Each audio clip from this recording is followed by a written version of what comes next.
So it is springtime and it's time to plant the summer vegetables. So today I'm going to plant these squash seeds.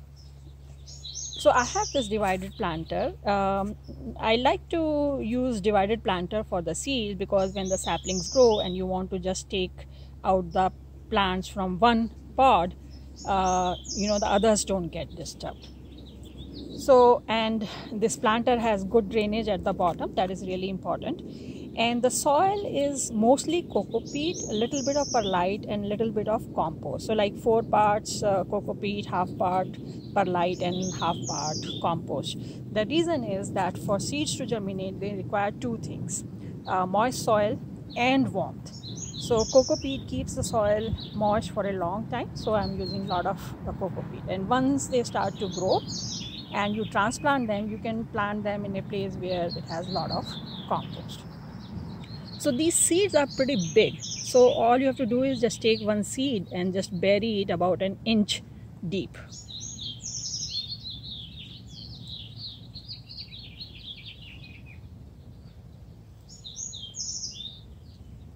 So I have, 2 extra seeds. So I'm just going to plant them.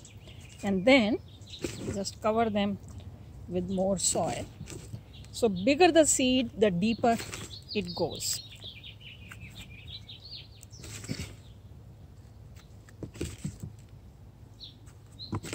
And now I'm going to water it thoroughly so that the soil is completely moist. And then I'm going to keep it inside because outside it is still cold. So I want to give it the warmth, so I'll keep it inside. And also it is important that you label your planters because if you are planting a lot of seeds, then you'll not remember which one is which. So as they start to grow, I'll keep you posted. So I keep my planters wrapped up in a plastic bag like this, and I put it on the windowsill where it gets about 2-3 hours of sunlight. So what happens is that the moisture of the soil gets evaporated and then it condenses back into the soil. As you can see on the plastic bag, there are water droplets because of the condensation. So basically this process helps in keeping the moisture and the warmth inside, and that helps in the germination.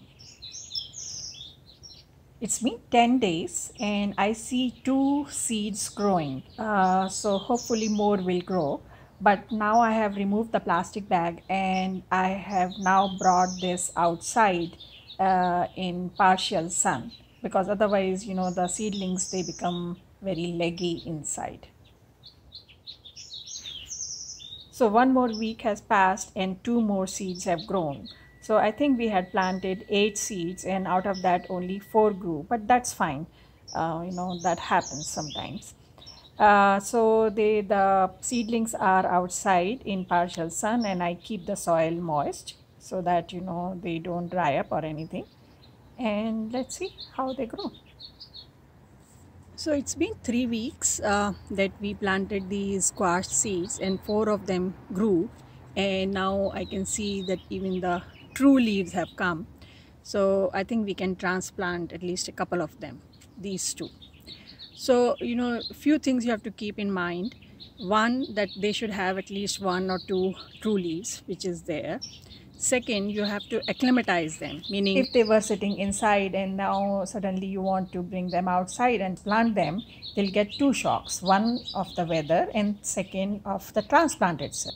So you have to acclimatize it. So I kept these plants outside in this area for 2-3 days. So now they are acclimatized to this outside weather.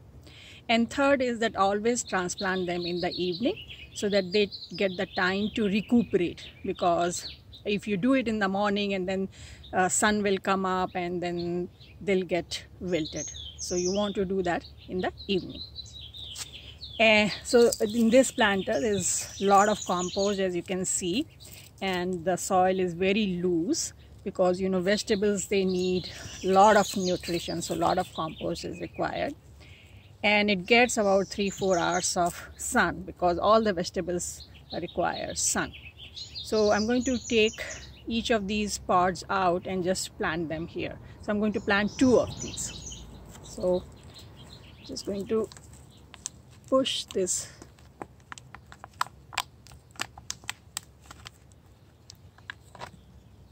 Look at this, the roots, so beautiful, very healthy. Now I'm going to just make a hole and plant it here, and then press it so that it is supported.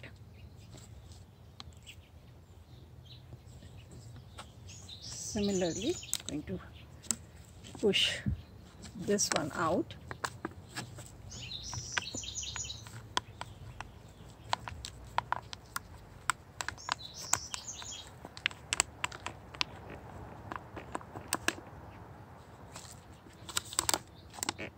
Again, look at the roots, so healthy. To just make a hole again, let's put it here and press it.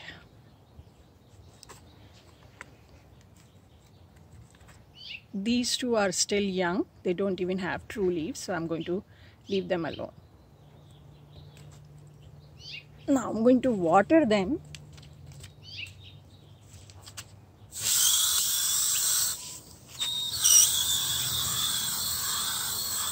And as they start to grow, I'll keep you posted.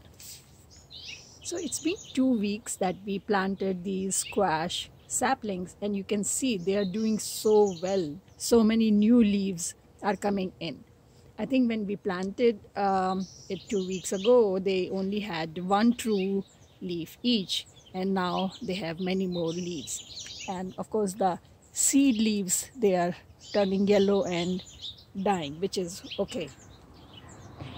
And you must have noticed that I have done mulching in this planter, because these are summer plants, and in the daytime, it can be really hot. So when you do mulching, it does many things. One, it keeps the moisture of the soil in, so you don't have to water it that often.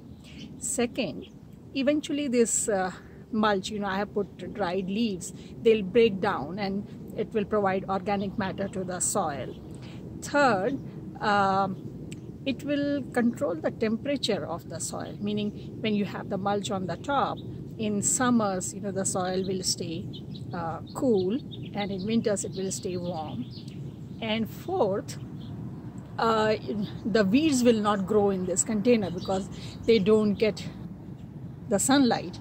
It's all covered with mulch, so weeds will not grow. So it's really good to have mulching in your plants. So now we have to just keep the soil moist so that they keep growing, and the container has a lot of organic material, so it's not an issue there.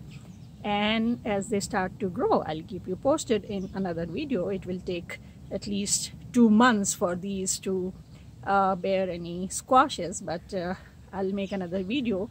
In the meantime, if you have any squash seeds, you can plant them and enjoy the fruits later in the summer. So I hope this video was useful to you. If you have any questions, leave a comment and I try to answer as soon as possible. If you like this video, press the like button, subscribe to our channel and share it with your friends and family. And I'll see you around. Happy gardening. Bye.